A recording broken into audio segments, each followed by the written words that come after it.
Assalamualaikum warahmatullahi wabarakatuh. Apa kabar anak-anak semuanya?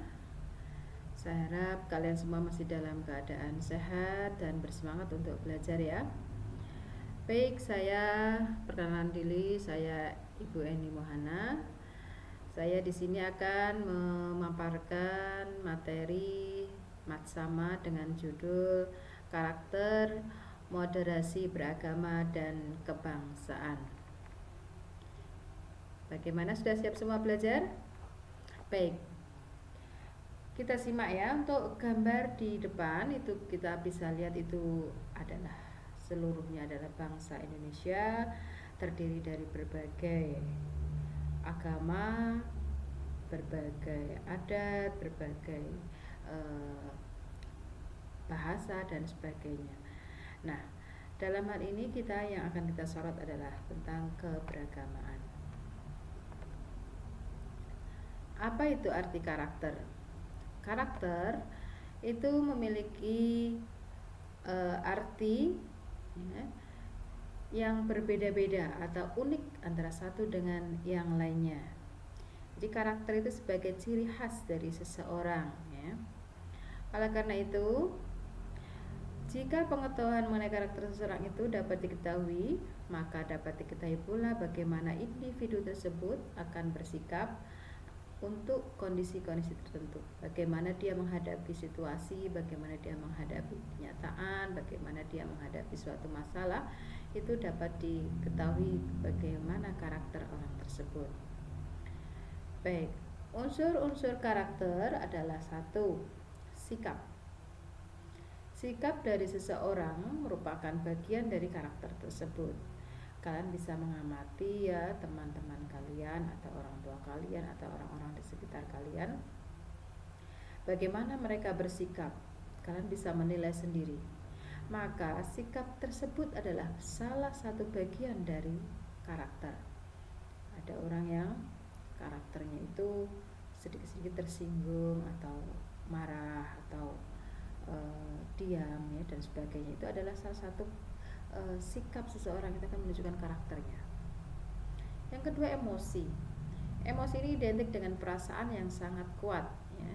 Di manakala ketika orang tersebut mengalami kemarahan, kesedihan ya, ataupun bahagia, itu adalah salah satu jadi bentuk emosi. Saya yakin satu dengan yang lainnya akan meluapkan emosi ini dengan berbeda-beda. Yang ketiga adalah kepercayaan. Kepercayaan memperkukuh eksistensi diri ya. Eksistensi diri dan hubungan dengan orang lain. Jadi kalau kita membangun kepercayaan dengan orang lain, saya yakin ya, hubungan dengan orang lain itu akan baik ya. Beda dengan kalau sudah tidak percaya, saling curiga dan sebagainya, itu akan menumbuhkan juga hubungan yang tidak baik. Unsur yang keempat selain tiga tersebut tadi ada sikap, emosi, kepercayaan. Yang keempat adalah kebiasaan dan kemauan. Kebiasaan seseorang itu akan membentuk suatu karakter bagi orang tersebut, juga kemauan.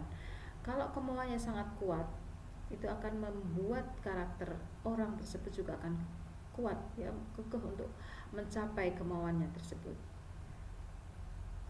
Nah, dalam hal ini moderasi beragama itu adalah moderat, itu adalah dari kata sifat ya, yang artinya tidak berlebih-lebihan atau sedang-sedang saja. Maka kata moderasi disandingkan dengan kata beragama, ini menjadi moderasi beragama. Ini mengartikan sikap mengurangi kekerasan atau menghindari keekstriman dalam cara pandang, cara pandang, sikap dan praktek beragama. Moderasi beragama adalah cara pandang atau sikap dan praktek beragama yang mengamalkan eksistensi ajaran-ajaran agama yang hakikatnya mengandung nilai-nilai kemanusiaan dan menebarkan kemaslahatan bersama.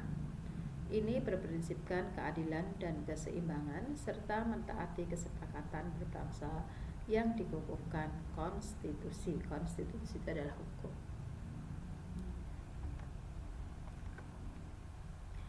Loh, emangnya penting moderasi beragama untuk Indonesia? Tentu sangat penting, karena Indonesia adalah negara yang masyarakatnya sangat religius dan sekaligus majemuk. Banyak sekali jenis-jenisnya. Ya. Semboyan negara kita adalah Bhinneka Tunggal Ika, walaupun berbeda-beda tetapi satu jua. Dalam hal ini juga sama. Untuk moderasi beragama di Indonesia ini agama ada 5 ya, diakui ada 5. Dan ditambah lagi penganut kepercayaan. Dalam Islam sendiri nanti ada banyak sekali aliran-aliran agama. Ya. Dalam Kristen sendiri juga ada aliran-alirannya sendiri. Oleh karena itu, kalau Indonesia itu orangnya tidak moderat atau tidak memegang moderasi beragama, saya akan terjadi selalu ketidakcocokan. Nah, tugas kita adalah bagaimana menjaga keseimbangan antara kebebasan beragama dengan komitmen kebangsaan untuk menumbuhkan cinta tanah air. Di Indonesia memang tidak ada paksaan untuk beragama, suatu agama ya, jadi dibebaskan. Namun hal ini juga harus berkomitmen kepada kebangsaan untuk kesatuan ya, cinta tanah air dan bangsa.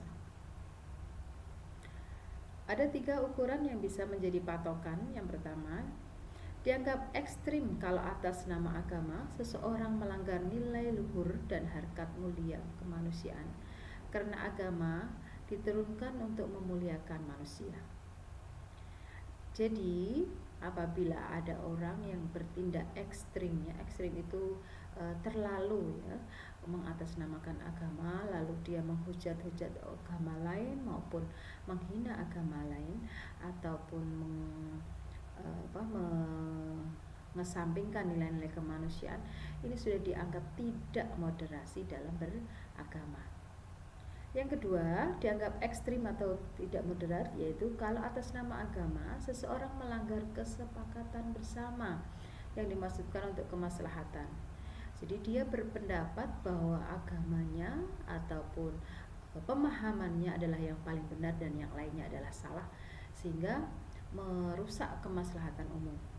Yang ketiga, dianggap ekstrim kalau atas nama agama seseorang kemudian melanggar hukum, mengatasnamakan agama tapi dia melanggar hukum. Ini sudah suatu hal yang di luar dari moderasi.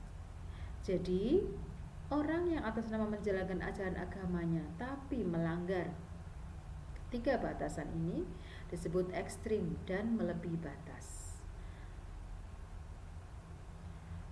Ada 4 esensi moderasi beragama, yaitu pertama, cara pandang atau sikap dan praktek keberagamaan.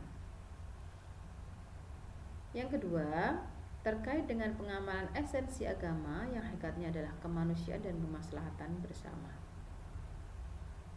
Ketiga, semuanya berprinsipkan keadilan dan keseimbangan.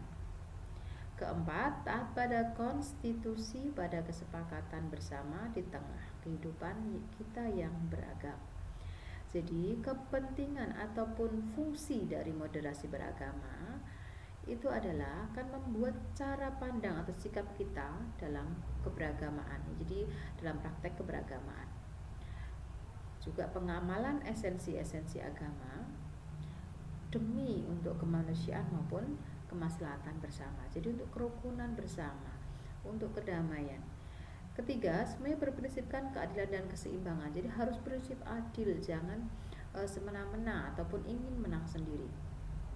Yang keempat, taat pada konstitusi, yaitu tidak melanggar hukum ya.